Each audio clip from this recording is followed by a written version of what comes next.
Good to go?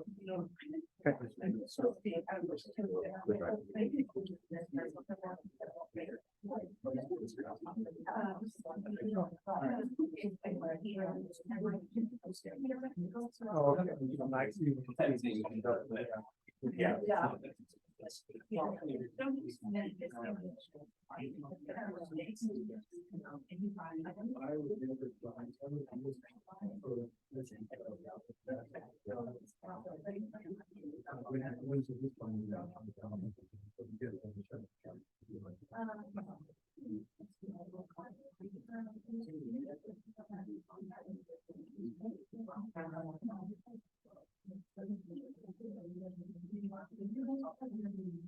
Are you ready, Carol?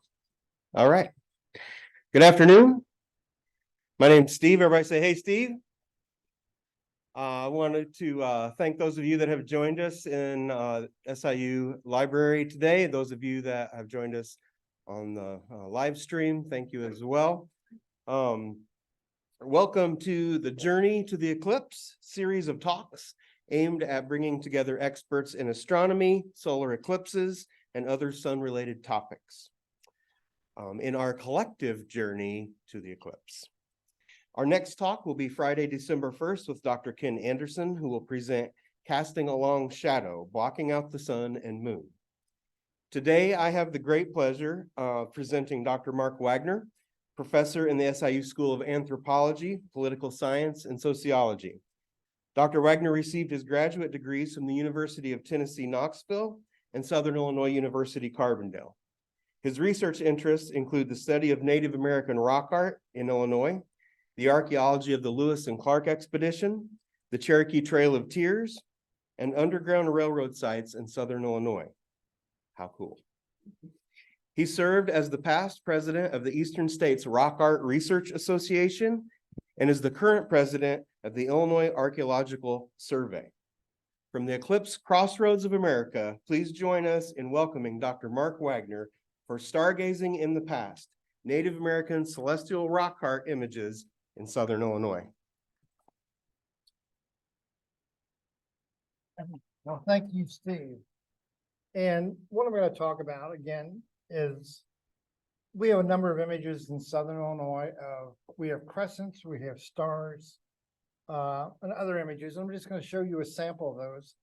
And a lot of times people look at these images and say, oh, they must be images of a past eclipse. Well, it's possible some are.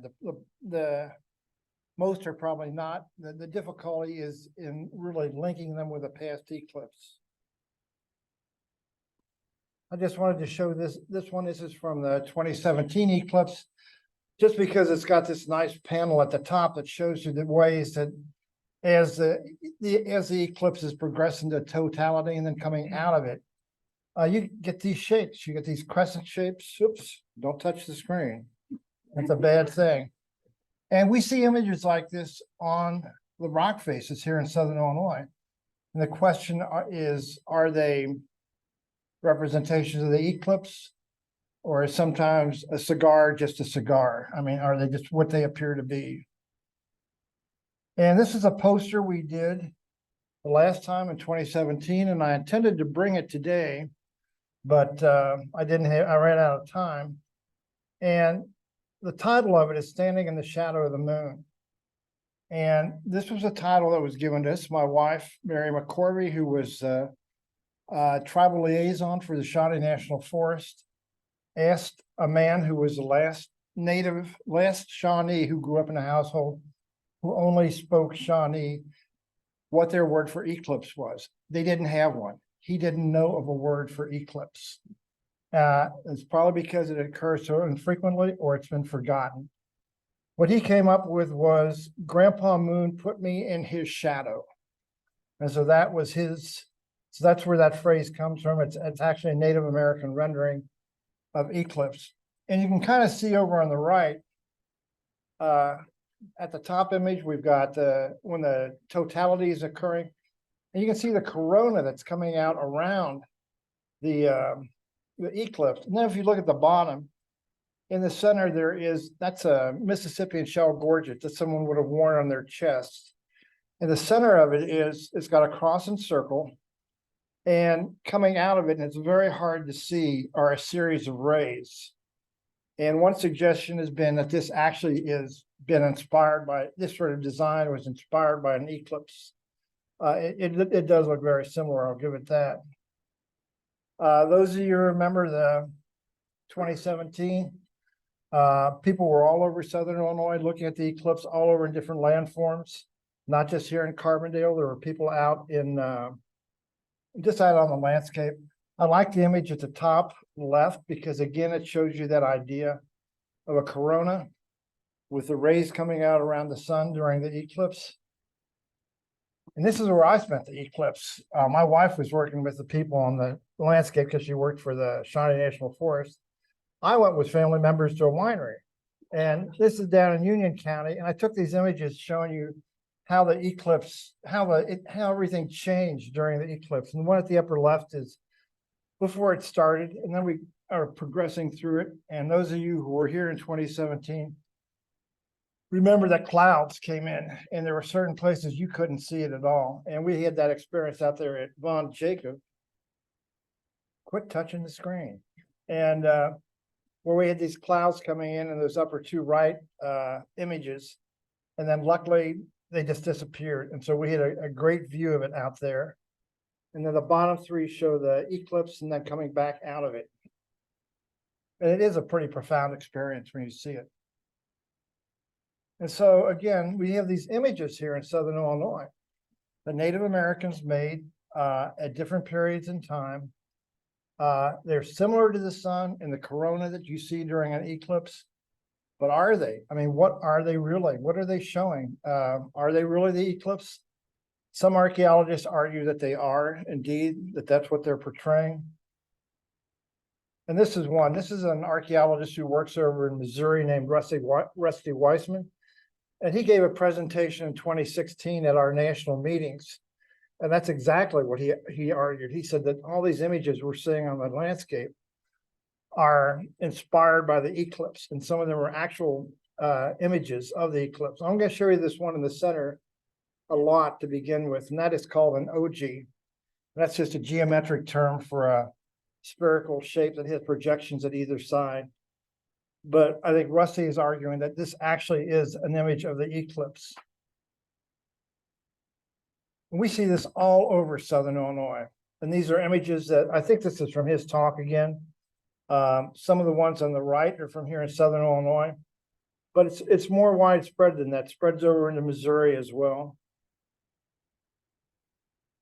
And there he's got, going back, he's got, this one actually I think is from Southern Illinois, the one in the lower right. And he's transposed the eclipse on top of it to show you what he's talking about, that it may actually be the eclipse with the corona coming out from underneath of it. And this is his map. Again, I'm borrowing from him. We had an eclipse, we had a total eclipse in 8831. He's showing you that. Then again, we had another one cross over the area in 941 AD, both crossed over Southern Illinois. And what Rusty did was he plotted the locations of rock art sites in the paths of the eclipse. And he did end up with a correlation. Got a number of sites that end up in the area where the eclipse occurred. But as Rob Quaracini, who I learned statistics from, taught me, correlation does not mean causation. And this is what we get into. I think what he's really tracking with the eclipse is not rock art, but he's tracking where there is rock in Illinois. That is Southern Illinois that he is tracking. You don't get eclipse images up in Central Illinois because there's no rock, you know? And so I think more than tracking the eclipse, we're just tracking rock where people that's suitable for the creation of rock art images. This is one of the sites that he interprets as an eclipse site. Possibly some of it is, I don't think so though. It's got a number of other images, and that's the problem with rock art. is that a lot of these sites are sacred locations that are used for 1,000 years, not just in the eclipse. This one actually shows in the center, you can see a very big OG form that's got a human figure next to it. But part of the problem is, as you go down, as you go walk down from that image, there are a series of natural niches in the rock face. And there you can see them in the upper left again. And they are surrounded by little paintings. And I think these are burial chambers that at one time, 1,000 years ago, people were put into those natural niches to decompose. And the insides of the niches were painted also. They've got painting on the walls of those. And I think it probably lasted until the first white settler came through the area, and those people were out of there. There also are burial mounds on top above this, and it may be that it represents some sort of processing, that people were being put into these niches to decompose, and then you're moved up to the burial mounds on top, your remains are. But again, you see all these little images, and they're surrounding the niches. So it's not really what you would call a solstice site. Something else is going on at that site. This is another site what we have here in Jackson County that has a number of OG representations. If you go to Fountain Bluff, which is in western Jackson County, this was a very intensely occupied area throughout prehistory. There are large settlements in that area. As a result, you get a lot of rock art out there from the big villages that once were in that area. And this is just an example. That is Fountain Bluff looking south toward it. But there was a big Middle Woodland village there 2,000 years ago that built burial mounds, and that figure at the top is a Middle Woodland creation from the sites that were north of Fountain Bluff. But you can see all the rock art images down here. And again, you're seeing the OG appear. The fourth one from the left is the OG again. See a number on that one that's third from the left. And then over here on the left, you see a star, or a sun image appearing again. But a problem we have with a lot of these sites is they're not single episode sites. And people make the mistake when they go out to view a rock art site of viewing everything as being contemporary. Everything's created in one shot. In reality, the rock art is created over thousands of years. People are continually going to these sites to hold ceremonies, and as part of the ceremonies, they may be carving images. So what you end up with is an aggregation of images that are unrelated to each other. And this is an example up in the upper right. You can see again, there's those OG representations that, may represent a corona, but next to it, it's next to human footprints that are of around 3,000 years old. So this side again is an aggregation of things that are occurring. And at the very bottom, we've got very definite Mississippian images that are war clubs, or the ceremonial mace are also on this rock. So this rock you get a juxtaposition of images that are about maybe 700 years old with images that are 3,000 years old. And this is another site at Fountain Bluff. It's up in the top of the bluff, overlooking the river. And we documented this in detail in around 2003. And it has paintings and carvings extending the entire length of it. And people make the mistake of interpreting this as a solstice site. And they believe that it's associated with the solstice. And if you go up there in the solstice, that's what it's there for. That's not what is going on there. It's one of these ritual sites again that functions for thousands of years. And again, we get this image. We get this site probably has the most of these sort of images anywhere in Southern Illinois. There's at least 4 of them carved in the rock face out there. But also there are these sort of images. You get human hands, you get animal tracks. Human hands can be up to 2,000 years old. Animal tracks really only occur around 3,000 to 4,000 years ago. So again, we get this big site with all these images that people are claiming, in this case, a solstice, not an eclipse site. But really, it's a ritual site that's functioning for thousands of years, and people were going up there and having ceremonies. And as part of that, they're creating images that have meaning to them. This is just another example of how we know it.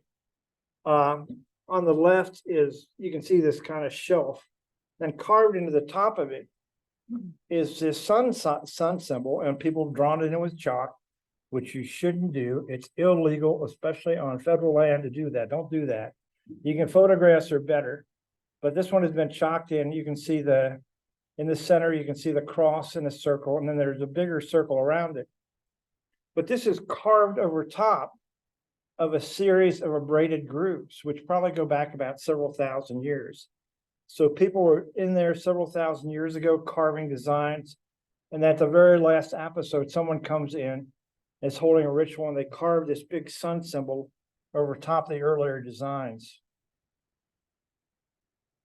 And a problem with a lot of our rock art sites is that we do not know where they date in time. That there's two reasons for that. One is to really date a site, you need charcoal, so you can get a C14 date. The second problem is, in order to get that C14 date, you have to destroy part of the drawing or painting. And especially if these are ritual sites, if they're religious sites, you don't want to do that. So we have to try other ways to figure out how old they are without damaging the images at them. And this is an example. I think this is, I would like to say 10 years ago, probably longer. I've got, like everybody else, I say, oh, I was out there 5 years ago. And it's like, no, I was out there 15 years ago. And, but we went up there and we dug a couple small holes at the edge of the shelter to see if we could recover artifacts. And this site had been badly looted, but on the edge of the floor, there were still some things there. And we recovered artifacts that dated to the late woodland in Mississippian period. That means anywhere from 600 to 1500 AD. And then that upper right photograph, there's actually a picture of a late woodland arrow point, but next to it is a piece of hematite. And that's what the paintings are made for. So this may actually be a piece of hematite that was brought there to help make the paintings. And so in the end, we concluded this site had been occupied for several thousand years. We found archaic carvings at the site and some archaic artifacts. Then it went into the woodland period, then it went into the Mississippian period. So although you get images up there of OGs that may be not, this site is functioning as a ritual site long before that. And whether or not those are eclipse images, I kind of doubt it personally. They're just part of the religious activities that are going on at that site. I'm going to get off of OGs at some point, I promise you. But this is another site over in Polk County called Bay Creek Rock Shelter. And it also is a Mississippian era site, which means it's between 1500 AD. So it falls in the range when we did have a prehistoric eclipse down here. And if you go into this, well, we use this technique. This is why you don't want to chalk things anymore. You can get this app off the phone, off of the Apple App Store, and I think it only costs about $10 or $15. It's called D-Stretch. People use it all over the world now. And it'll run a photograph you take through a number of enhancements, and it can bring out very faded designs.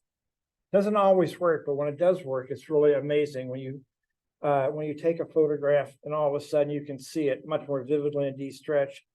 There's an example at the bottom. There is the bottom of the left-hand side. There are two figures that appear to be fighting, and they're very badly faded. It's a figure with a bow and arrow and a figure holding a shield in front of it. And then the two images on the right are put into D-Stretch, which make it much more visible. And you can do that without damaging the painting. And these are images that were put into D-Stretch that are at the Bay Creek Rock Shelter. They're up on the ceiling again. And at the upper left, again, there's another OG is painted up there. You also get turtle images and deer images up there, what we think are turtles and deer. And this gives you an example of what D-Stretch can do. Heather is in the lower left photograph, and she's pointing to where the images are in the rock face. In the upper right, you see the unretouched images up there. And then the bottom, you see them after they've been put into D-Stretch. And all these red paintings are coming out much more vividly again. And you actually get this thing in the center, which just looks like a ball in the top one. It looks like it's yet another OG is coming up. And above it is a figure that's human-like that's flipped on its side. And this is another image in that same shelter. And this gets into, is this a celestial image? On the left, it's unretouched, and we thought it was a crescent moon. Then we put it into D-stretch. It shows it coming around, but it shows two projections coming out of one end of it. And what it may be is, rather than being a crescent moon, it may be a horned snake or a horned serpent, which is a very powerful thing in Mississippian religion. So maybe what it actually is. Now I'm going to show you a bunch of star images or sun images. We get a lot of little isolated images of what look like stars, which look like the sun, occur throughout Southern Illinois, often with no other images with them. And this is an example again from Union County, high on a bluff top. And this is an unretouched photo, so it's hard to see. But in the lower right photo, you can see somebody has chalked their name in or scratched their name initials in like HP. But you look underneath of that and you can see an asterisk that is reddish. That is a faded iron ore painting of a star or a sun. And here's an example, again in Union County in another site. And this kind of shows you, it gives you an idea of what these things look like before and after. In the upper right, you can barely see in the center of the photograph, there's an area that looks like it might be some pigment in there. And when we put it into D-stretch, it came out with a sun or star that's identical to the one I just showed you at Draper's Bluff. This again is a site in Jackson County. And if we have any site that has images that potentially could be an eclipse related, this would be the one. And it's got a series of carvings all across it. Some paintings still survive. It's been heavily vandalized because it's known for hundreds of years. And so we have a lot of damage occurring to it. But this is an image that occurs at one end of the shelter on the side of a rock. And it is a crescent with a ball inside of it. And you know, what's that represent? It can be, is it a moon and a star? Is it Venus and the North Star? Not really certain. But again, one thing it could be is approaching totality in a solar eclipse. When you look at the images at the right, where the moon is swallowing the sun. So maybe that is actually what is being portrayed there. If we have any site that I believe has the strongest possibility of being a solar eclipse, those two images would be the ones. But again, there's no way to prove it. And the one thing that we also get is that these images continue into the historic period. So we know not all of them are eclipse representations. We get images of crescents and stars that continue long beyond the end of when we had these historic eclipses across this area. And this is Buffalo Rock in Johnson County, and you can go visit it. It's owned by the Forest Service, so it's open to the public. When you go to Buffalo Rock, on the left, there is a very, very, very badly faded painting of a bison. But inside this shelter, there also are images of a crescent and a star. And the crescent and the star were unknown until I discovered them in 1993. A lot of other people claim they did. I did it. I was the one. And it points out a problem we have with our rock art sites, that a lot of them have been known for generations, yet they've never been really, really thoroughly investigated. And this was one of the sites we set out to thoroughly document it. And people always fixate on the bison. We went and looked in the dark area in there where people don't look, and that's where we found these other images. And this is the bison. For those of you who know Chuck Swedlund, who was a photographer here at SIU, and his photographs hang in art museums all around the world. Chuck took this photograph of the bison, so don't expect to see this when you get out there, because what you're going to see instead, well, I'll show you in a minute what you're going to see. But bison imagery does not occur in Illinois until the historic period. And by historic period, I mean late 1600s, early 1700s.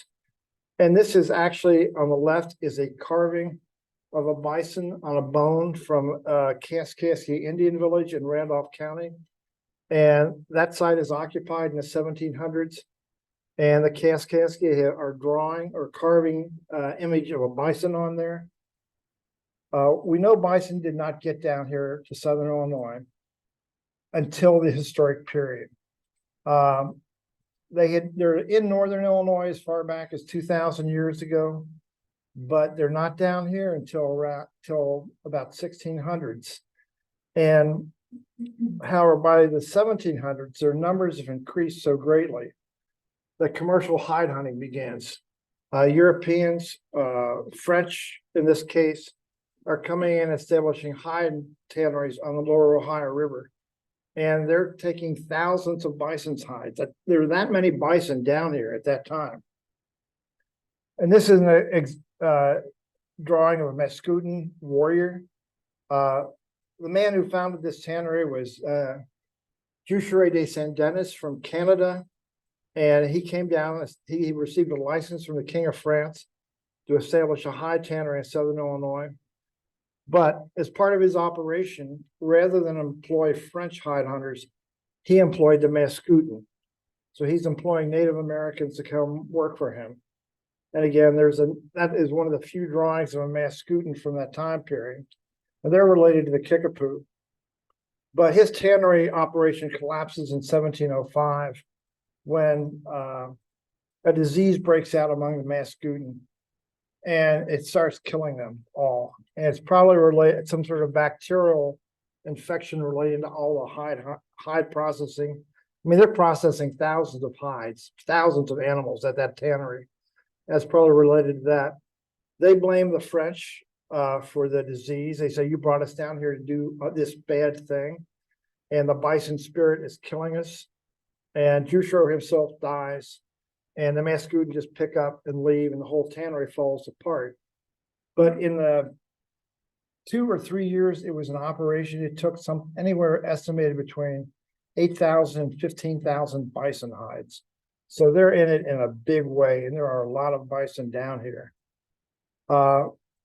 Bison hunting picks up again in the late 1700s. The bison have increased enough again that hide hunters are coming out of Kaskaskia. And the man who's behind it is named George Morgan. And he has got long hunters from Kentucky working for him.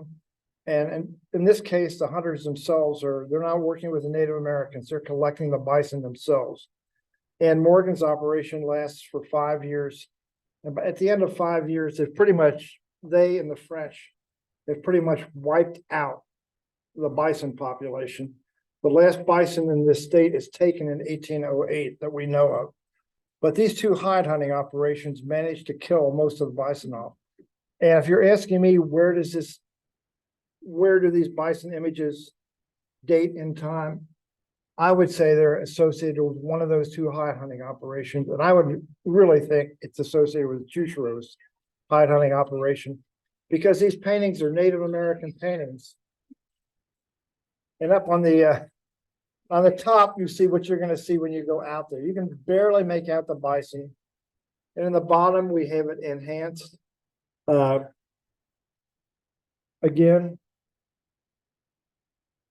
But what we did about, 10 years ago, I had a grant from the National Geographic Society, and we wanted to determine what these paintings are made of. What is their elemental composition?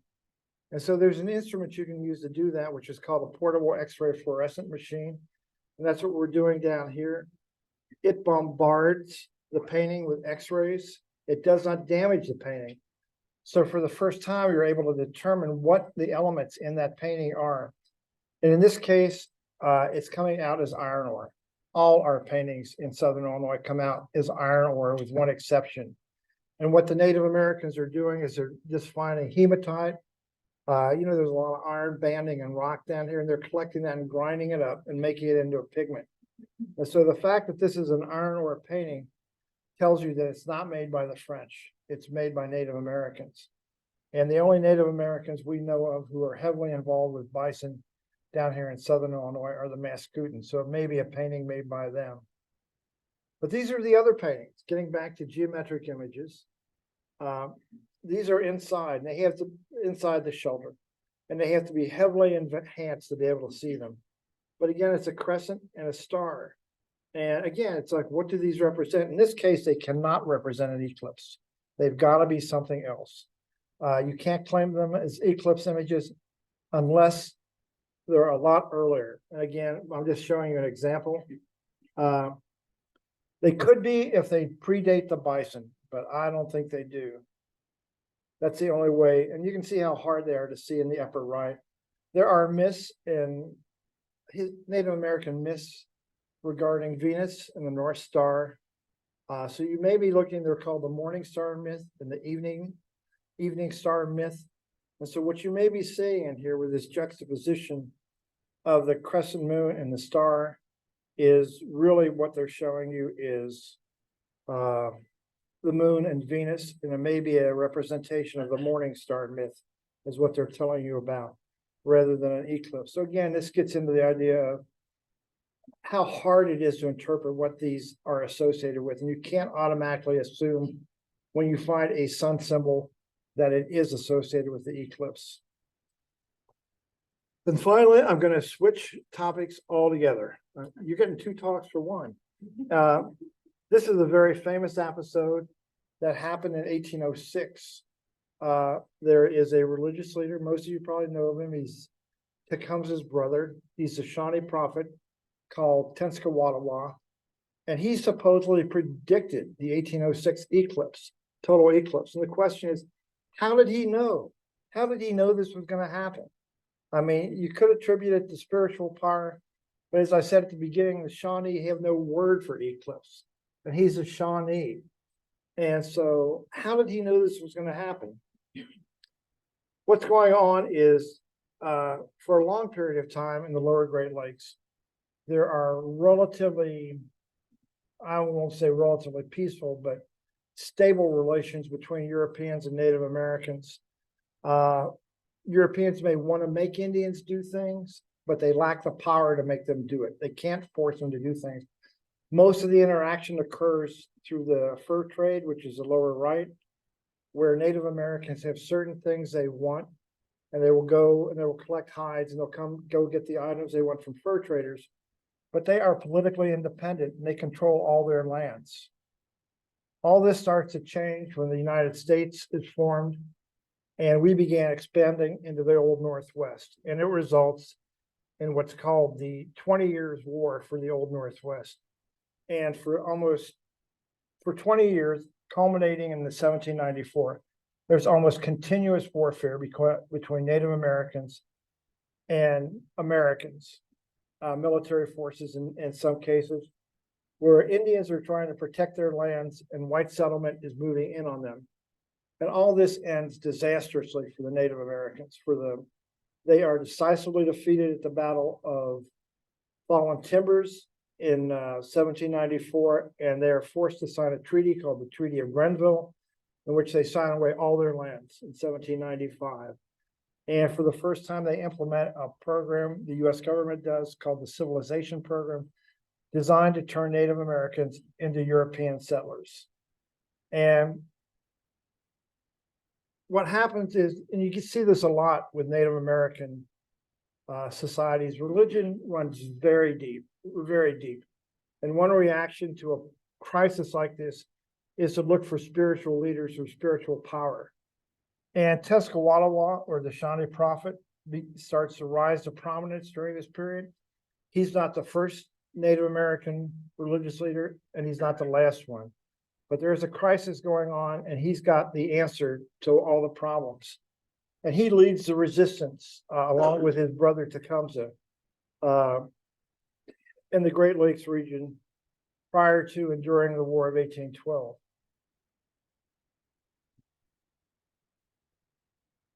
This is another image of him. This is the way he appeared most times, and he's dressed. He's showing you he's a prophet.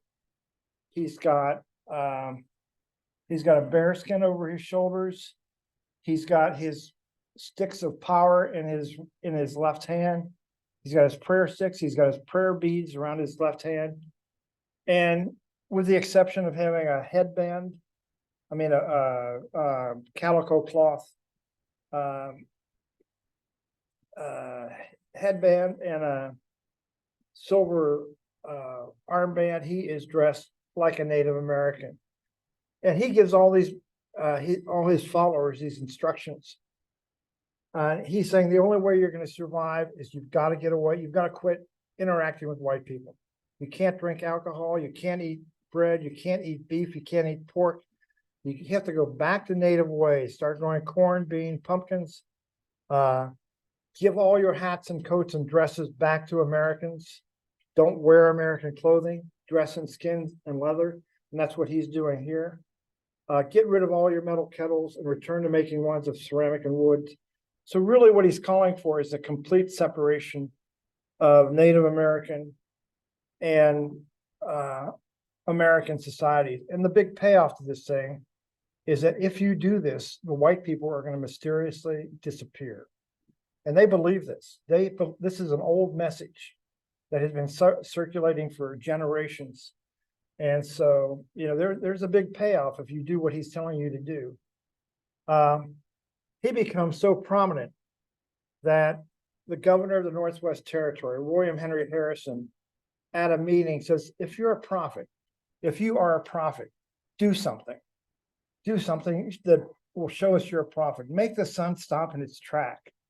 And what he did, or what he is credited with doing, is that he did exactly that by predicting the eclipse of 1806.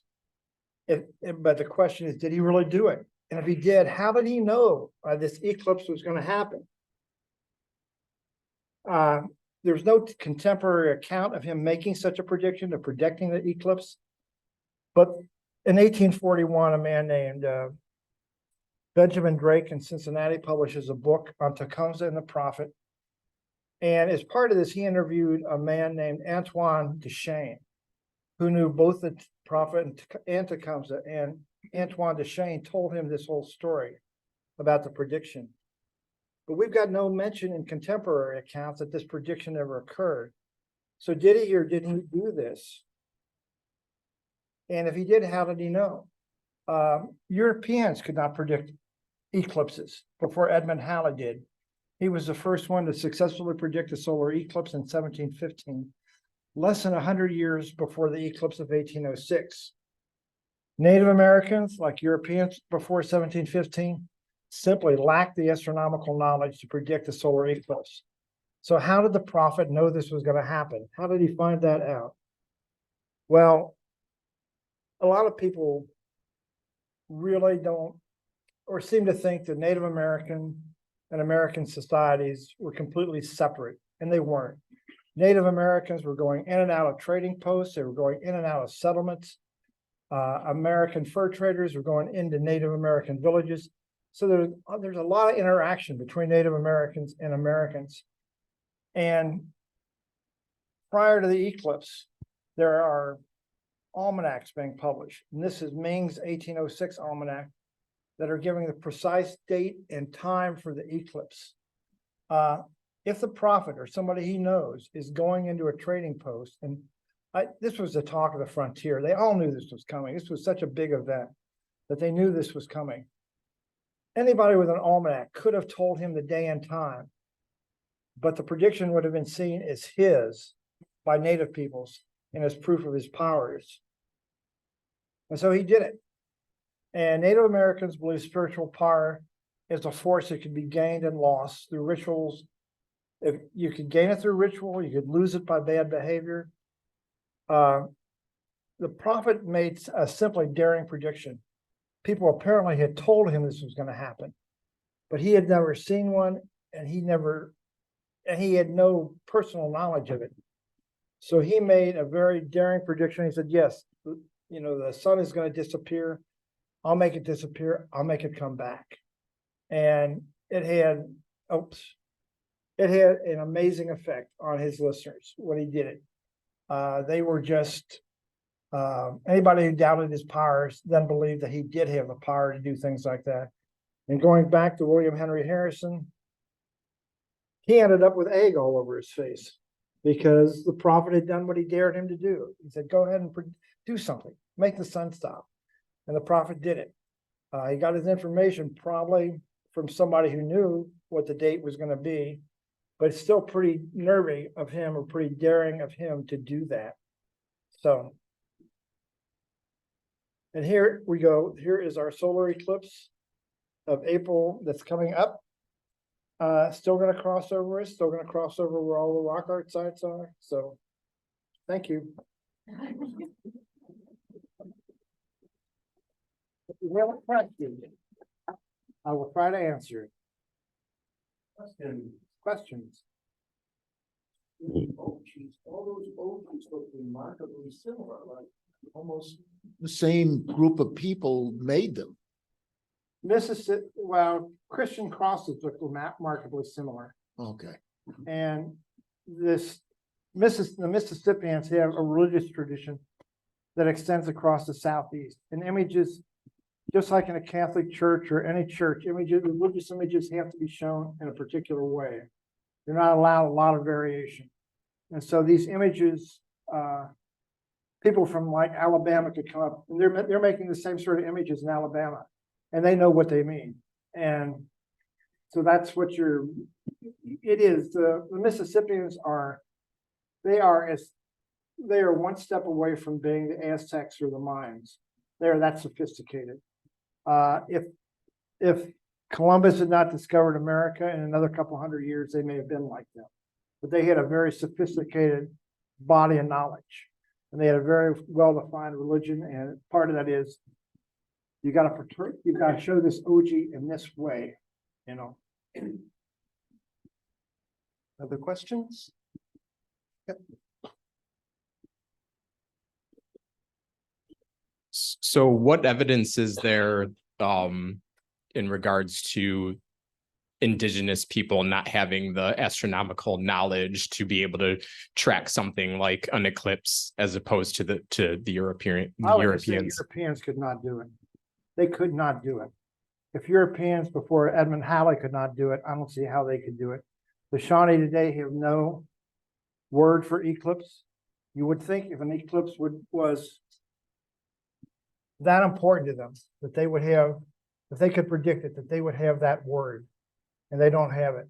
And I'm not sure the Mayan or the Aztecs had the ability to predict eclipses. I don't think they did. I think the problem is the eclipse is so infrequent that you can't, like I said, until Europeans have been seeing them for thousands of years, but could not predict them until Edmund Halley did in 1715.